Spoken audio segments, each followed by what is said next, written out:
At the forefront of Deltarune's plot is the Red Soul that we are introduced to at the beginning of the game, and its fight for control in the Deltarune universe.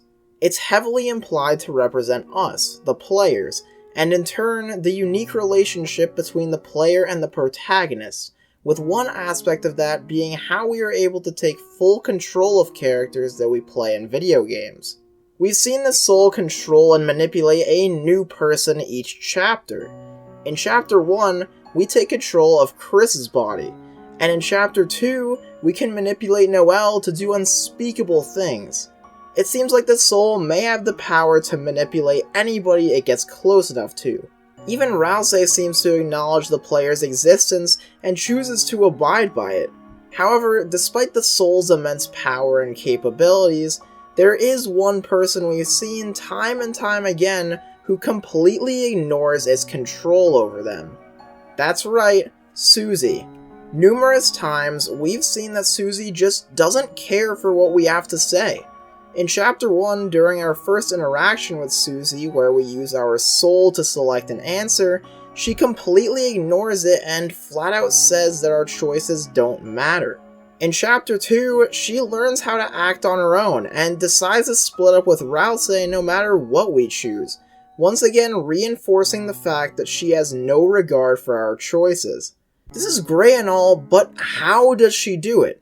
How is this character able to resist the will of the player, a being beyond the dimension of Deltarune that most characters in the Deltarune universe can't even comprehend?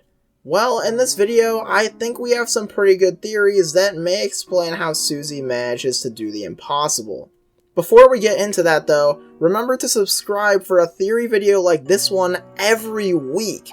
Only about 5% of the people who watch my videos are actually subscribed, and I do a theory video like this one every single weekend, so I promise I'll make it worth your time for hitting that big red button. And in addition, you should also do the same thing for TigerShark859 over on their channel. Hey everyone, I've been invited here today to help unravel the secrets and nuances behind this mystery, and I'm honored greatly. As for my own channel, the first 4 parts of my Deltarune series are already out, from the tragic past and future of Noelle Holiday, to my personal analysis on Susie and my current predictions on the rest of the chapters. Be sure to check them out in the description. It means a lot to me that more and more people are discovering my channel. With all that said though, let's get on to the video.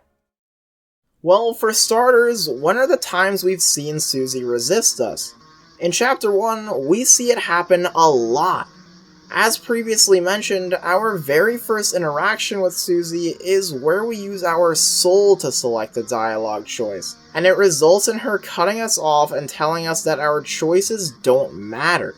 Susie also ignores our decisions in battle and just does whatever she wants, choosing to mindlessly fight every enemy. Susie is still the only party member we've ever had that has done anything like this so far.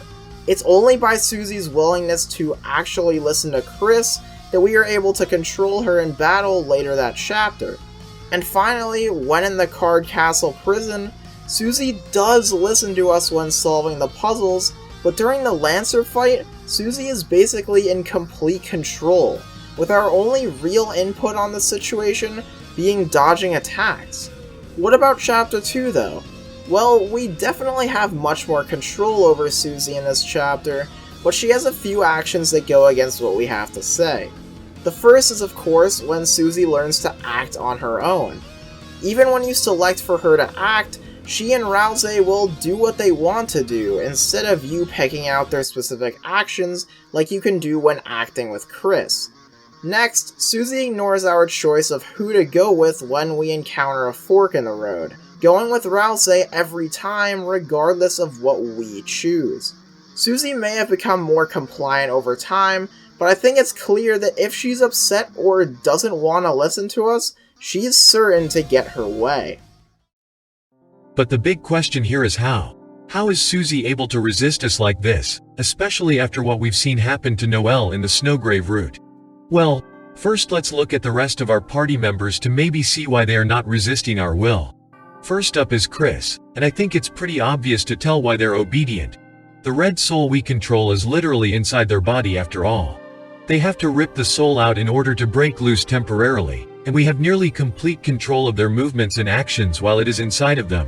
Although I do think that the soul ultimately belongs to Kris, which is why we can skip the first chapter entirely, as well as the intro segment in both chapters while they do the work independently. As for Noelle, it's a little more complex but still pretty simple to understand. Noelle is a kind and innocent person who always seems to listen to her friends. She's pretty compliant by nature, and the fact that Kris is her childhood friend makes it even more likely that she'll listen to what they have to say. Why Noelle is able to be manipulated seems to be because of her overly trusting them, following what they have to say because she has a strong belief that Kris wouldn't do anything evil. Even when she doesn't want to do as we say though, we exploit her compliant nature by asking over and over again and overpowering her with our own will. Things get even more sinister after Birdlee gets frozen, since the thorn ring she wears for the rest of the chapter has a special ability called trance. This explains why Noelle still has to obey us at the end of the Spamton Neo fight, because her actions were being controlled by the ring. So, what about Ralsei then? He is a unique case because we don't really see our direct control over him in any extreme ways like Kris or Noelle, but it's clear that he's very obedient to us regardless. My explanation for this is that Ralsei is one of the very few people to actually know of the player's existence, and obeys us because he knows about our capabilities and that he isn't strong enough to oppose us in any meaningful way. He seems aware of our existence due to the times in each chapter where he tries to avert our gaze to somewhere else, giving him and Kris time to talk without us knowing about it. At the least, Ralsei is obedient because he's aware of the Red Soul's power and thinks that we'll end up getting our way no matter what. Susie may say our choices don't matter, but he still believes that we hold the fate of the world as seen in Chapter 1. However, depending on how much Ralsei actually does know about the player, he may only be obeying us because he knows we have the power to delete our save file and erase that branch of the timeline if we get upset, so he might be trying to keep us happy to prevent that from happening. So, how does this help us with determining how Susie is able to rebel? Well, from how we control the other party members, we can see the factors that have gone into controlling each one of them. And from the cases we've seen, it seems like the big factor that goes into it is someone's willingness to follow Kris or the player. And if they aren't willing to cooperate, then it's our willpower against theirs. Again, Ralsei is obedient because they know of the player and willingly cooperate because of the disastrous effects that rebelling may have on the universe. Noelle is very trusting of Kris, and even when she doesn't want to obey, we overpower her with our willpower. At the beginning of Chapter 1, we see that Susie obviously isn't trusting of Kris at all. She just met them at this point, and they weren't even friends. She's not willing to follow Kris, and this makes sense as this is where we see Susie the most rebellious so far. She doesn't listen to us at all in battles and doesn't even let us pick dialogue choices. It is only after spending a ton of time with Kris and Ralsei that she becomes more trusting of them and much more willing to follow what Kris has to say. Susie is also extremely headstrong, and if she doesn't want to listen, she might just have enough willpower to actually disobey us. We haven't exactly seen this happen yet, at least to the extreme that happened with Noelle, but there have been times where Susie has acted on her own in response to choices she gets fed up with.